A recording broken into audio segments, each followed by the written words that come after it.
Yes.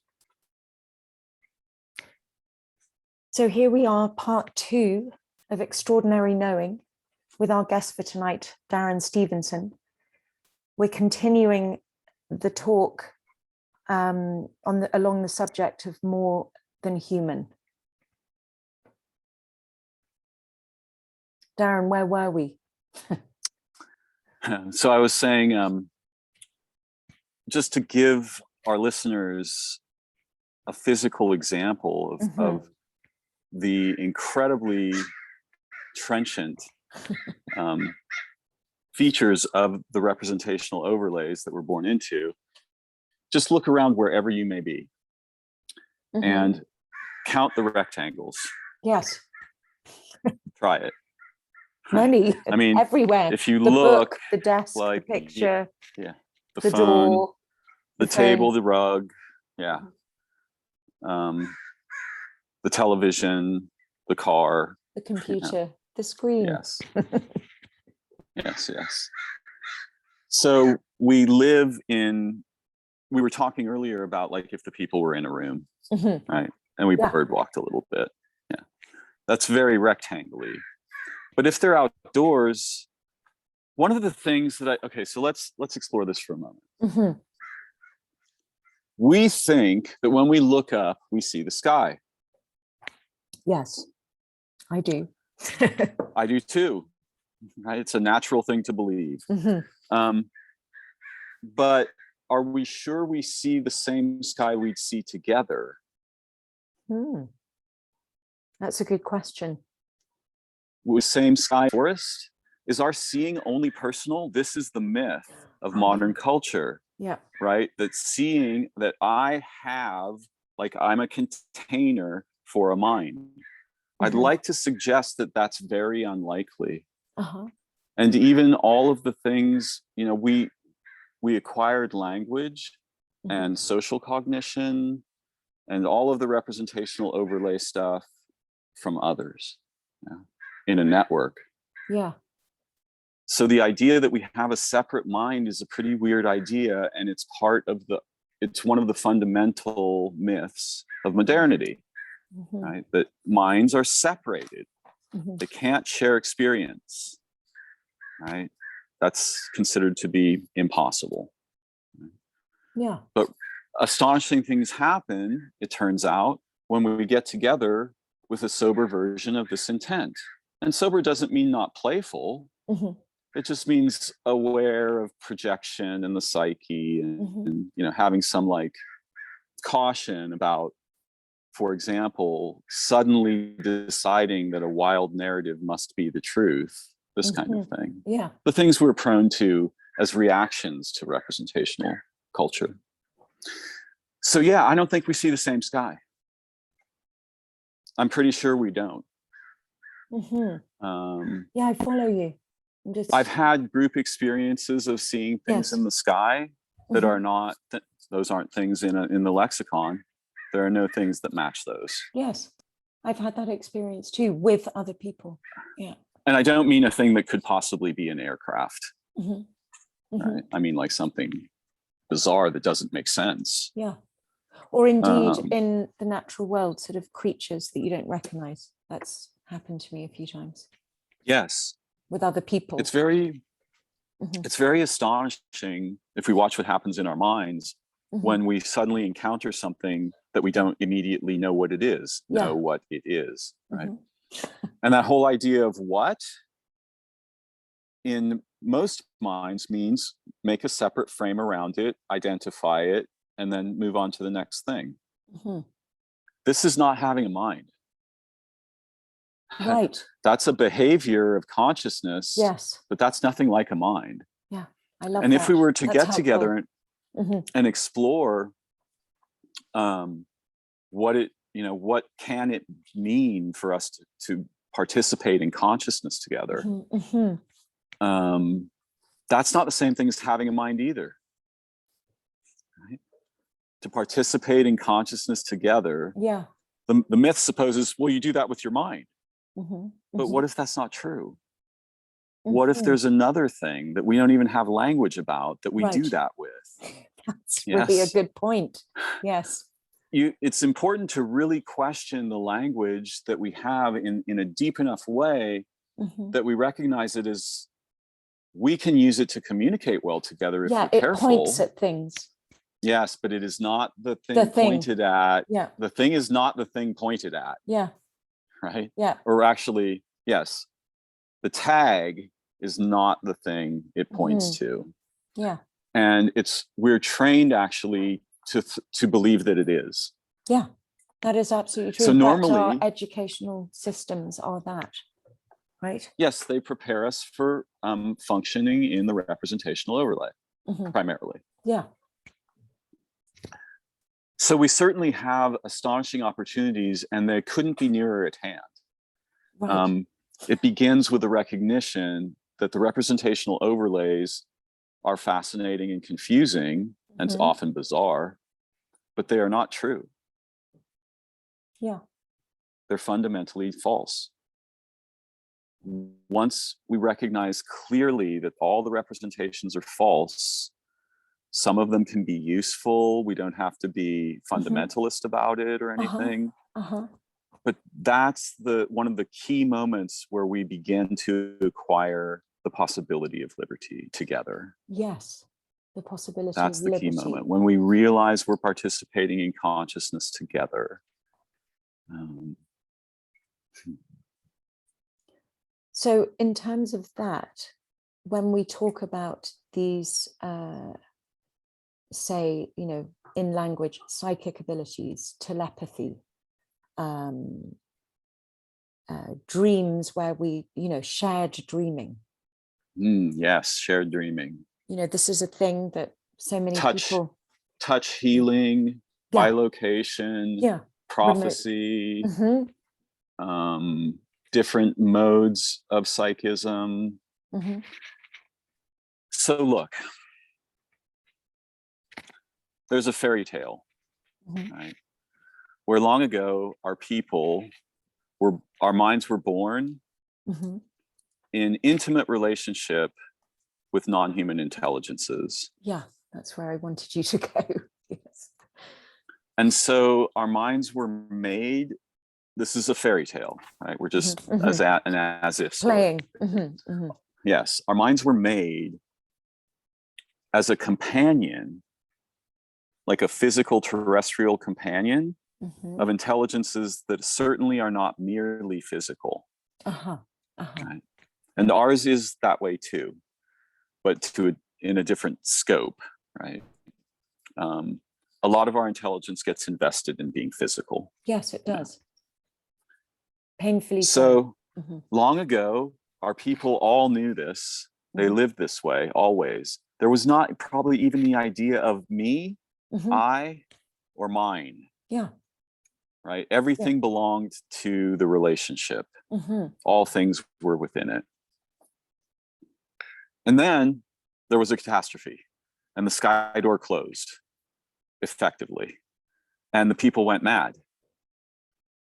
They couldn't it would be worse than if the sun didn't come up. Right? Be worse, much worse than this. And so people went mad. There were a few small groups who could still open the sky door, and one or two individual people who could kind of open the sky door. And so the people would gather around them. As soon as you had that, what you had was mimics. You had people who could mimic opening the sky door. Yes. And you also had people who were contagiously insane. Both, right? So you got people who can actually open the sky door, mimics, people who pretend to open the sky door, and people who are actually pretty insane, right? Their mind is shattered in some way. Doesn't mean they don't have insight. Yeah. Just means, it's a pretty confusing mess in there, and it's dangerous. Right. And it's contagious, which is another problem. Insanity is contagious with humans. Well, it would be contagious if you're participating in the mind. Yes, precisely. I mean, so it's the same with the tags for the non-ordinary things that humans are certainly capable of. yes, you could, again, it's a topology, right? There's a lot of low-hanging valleys where there's mimics and insane people, but there's also mountains where those people are not mimicking and it's not insane, right? And we don't want to join the valley, and we don't want to trade commodities on non-ordinary abilities and things. Right. We don't want this going on. Yeah, right. Even in our minds, right? So again, it has to be approached, I think, with great sobriety, and also more than a measure of a specific flavor of sobriety, which is the Buddhist admonition against acquiring supernatural powers. Okay. Very important reason for this kind of thing. Yeah, can you just expand on that a little? Apparently, yes. Apparently, according to many very venerable traditions, on the road to enlightenment, one may express phases of that process with the development of, I'm frightened of the language, but of psychic abilities. And perhaps all of the things that we discussed, possibly including things that we think are completely impossible, like levitation, right? Or bilocation. Teleportation, yeah, bilocation, teleportation, yes. We have these ideas. These ideas weren't not mere fantasies. They are, I would argue, memories. Yeah, that's a good one. They're memories of something. And the clumsy ideas we have about them, which I think are very naive in general, and somewhat dangerous, we can set most of those aside and try and just get a taste of the thing without calling it anything. Right. We don't have to call it anything. Right. Let's find out what's possible together. And, you know, we can casually use such language, but we shouldn't believe the model it proposes. Right. The model of, I am separate from you. I reach into you and find things, and then I show you these things. Right? This is sort of the idea of telepathy. Yeah. Although I was just going to say, in my reading about the Australian Aboriginals, for instance, there was no such thing as that model of it. It would be a group experience where, and this is an important thing, I think, because I think about this a lot, of like, what role do you assume? Well, when you switch out roles, you're never assuming the role of the psychic in the group. But for a moment, perhaps you are the one seeing something.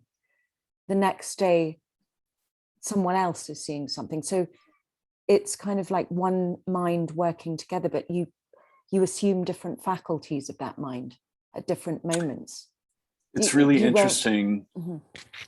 It's really interesting how in an actually well-knit little group, each of the minds has unique gifts and deficits, but when you put them together, you get synergy. And when you get that synergy, you now have abilities that are certainly not available to you as an individual. That's right. For sure. That's right. And there have been sort of experiments done that like that quite crudely, and it happens, should we say? Yes. You know, it's natural to human beings. In fact, exactly. It's hard to imagine something more natural than this. It would be like fish avoiding water. This is the problem. This is actually what's going on, right? Yeah. We were born to make a little ring of humans and forge something not entirely unlike, you know, the stellar astronomy antenna at Arecibo, or right? Like, we are born from the sky. We belong to the sky. This is a planet in space. All the life here is alien because all of it comes from a planet in space. And so, you know, literally we're living on a world where the character and features of the nature of time space emerge as embodied organisms and then create synergies This is what I meant. putting The it, earth yes. is doing something. Yes, The yes, earth yes. is being something. I like that. It's Okay. not a Yes. dead thing floating in space with some humans swirling around it. Yeah. Or it's not just a thing that hosts life. It is. Let me suggest something astonishing to you. Uh-huh. Imagine that Imagine that the earth is to time what stars are to light. Okay. Earth invents billions of forms of living time and then sets them in synergistic relation with each other. That creates something in time that's more than a flower and perhaps the most exquisite, unimagined thing humans have never conceived of. The living world makes time.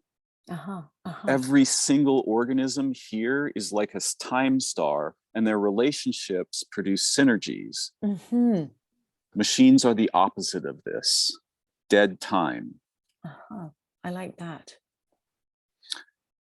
Now we can think of this as a science fiction story, but what I'm trying to get at is what's going on is a billion-fold more interesting than anything I can suggest to you. Let's get a taste of that. Yeah. It's not that my suggestions are particularly interesting. They come from having had my mind completely blown away by direct experience of the nature of nature on Earth and its relation to time, space, and the sun and the moon, all of the living beings, perhaps the divine beings, but certainly intelligences beyond our wildest imaginings. Our science fiction is timid compared to what's actually going on here. I'd love to get a deeper taste of that together. Yeah, me too.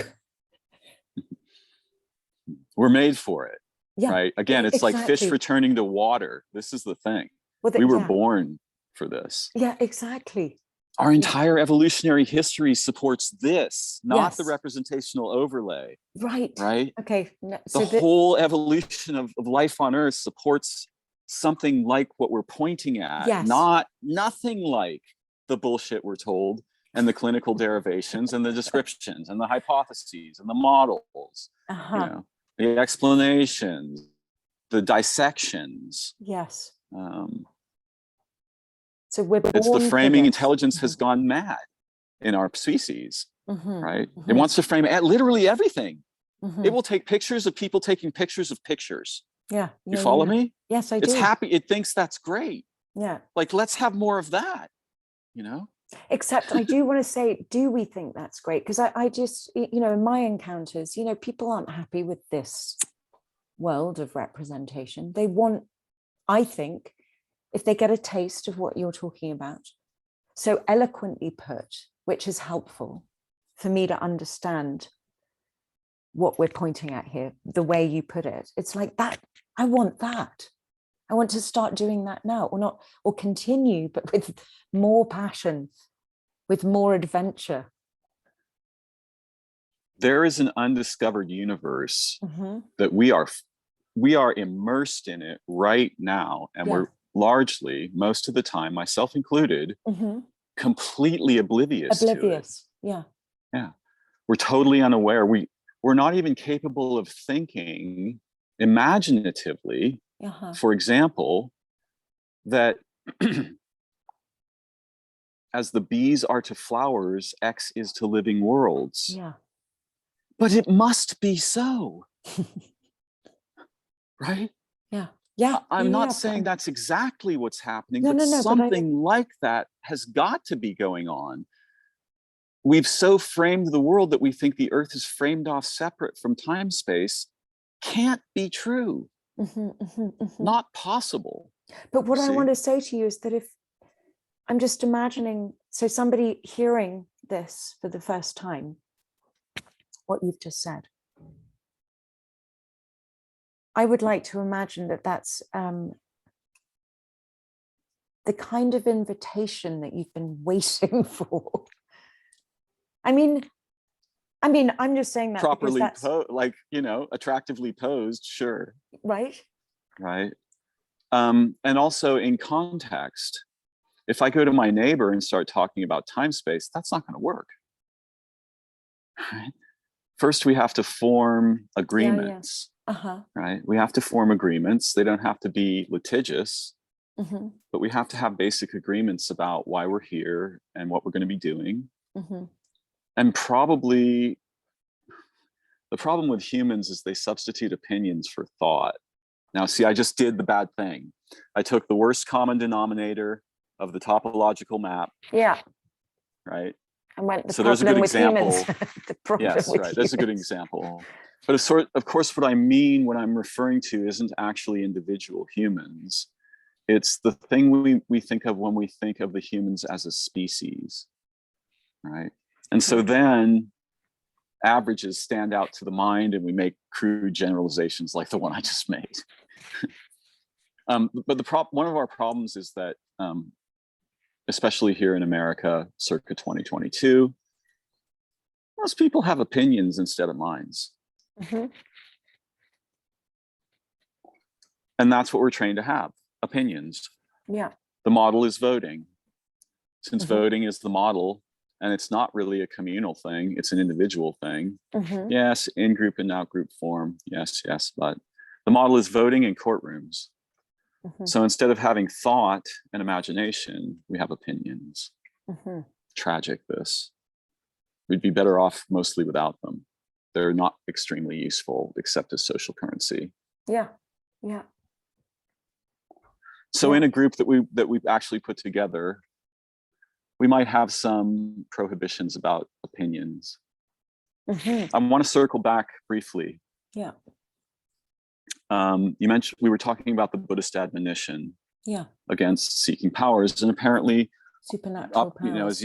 As you're rising up the sort of proverbial mountainside of enlightenment, or maybe falling down into the crevasses, there's a phase where powers arise. Yes. And there's lots of reasons why they admonish us not to pursue that. And they're very important reasons. Until we have fully drunk, this is the simple explanation.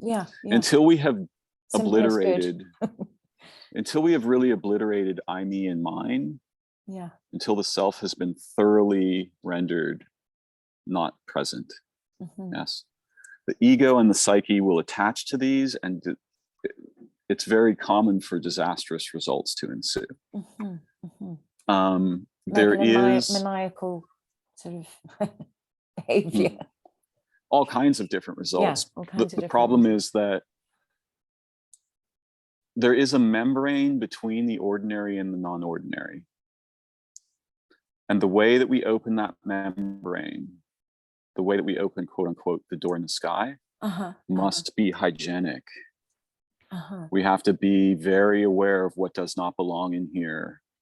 And there has to be some useful intelligence about what not to do, right? A prohibitive intelligence. And that's the first thing that gets lost once power ensues. So it's very dangerous. Let me just propose a trope to you briefly. Yeah. This will explain something of what I'm trying to say. No, imagine I get it. I was just wondering on how do you formalize that? How do you formalize the concern?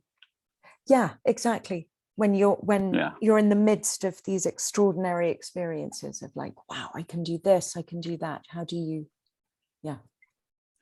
you start out sober and you maintain sobriety together as you proceed. And the key word being I don't together. mean sobriety, yes, but in other words, it starts with simple agreements.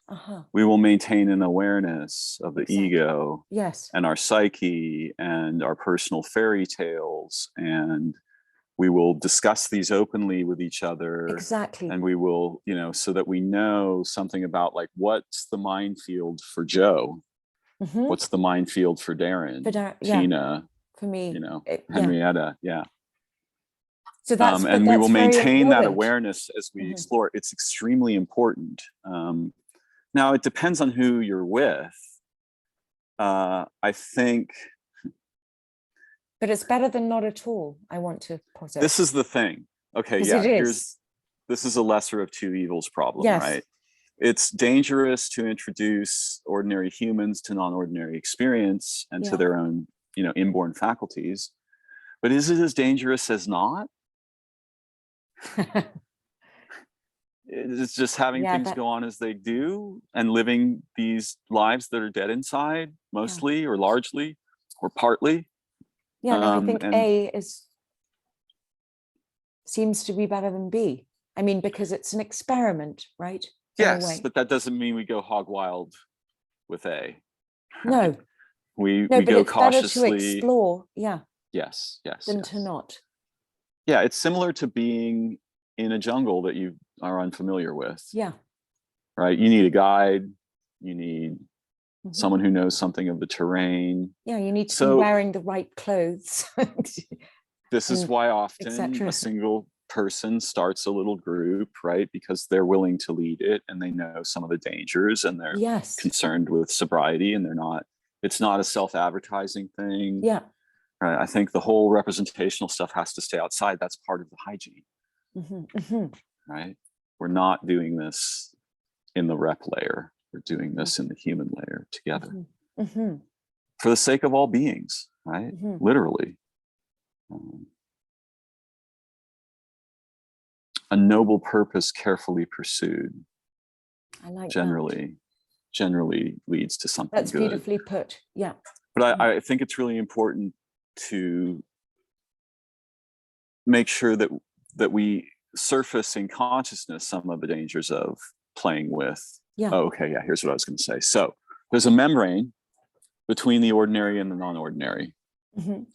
And if we're going to open that membrane, this is a thing that should be done with respect and caution and like carefulness. Yes, we can still play, right? It's not just a big adult serious thing. But we have to have reverence for the dangers of doing this in our time when this is not done. Exactly. That's a really good point. It's doing that in the here and now is completely different to 1,000 years ago. Yes. Which actually that would lead us into that whole topic of what are these groups all over the world in cities doing with large amounts of psychedelics week after week after week? No, because it's an interesting thing to talk about at some point. Well, one of the features of psychedelics is that it forces, for most people, a state that begins to resemble what Owen Barfield calls original participation in his book Saving the Appearances, a study in idolatry. So it's sort of Saving the Appearances, a study in idolatry. And he talks about original participation by introducing the idea of the rainbow. Where is the rainbow? You have to participate for there to be a rainbow. There's no objective rainbow. That's really good. That's simple to grasp. Yes. It's not there if you're not seeing it. Right. There's no such thing as an unseen rainbow. Right. There might be an unseen car in front of my garage. Unseen tree. Yes, but not an unseen rainbow. And so by this, he introduces us to an array of very important ideas. I'll mention them really, really briefly. Figuration is what we do when we recognize features of our experience according to collective representations. That is a tree, that is a chair. Joe's an accountant. Tom is a doctor. No gender stereotyping meant there. I was just riffing. Alpha thinking is when we think about the results of figuration and their relationships to each other in representational consciousness. I will boil the water to make the soup. Water in the pan on the stove, turn the stove on, soup in, etc. And physics and science are primarily alpha thinking. Yes, they are this kind of thing. There are molecules, right? There are photons and so on. Here's the mechanics, here's the equations. Beta thinking is thinking about the fact of figuration, and alpha thinking from outside of it. Right. Right. And thinking about consciousness and the evolution of human consciousness, yes, and non-ordinary experience. And perhaps, if we're not very, very careful, silverware.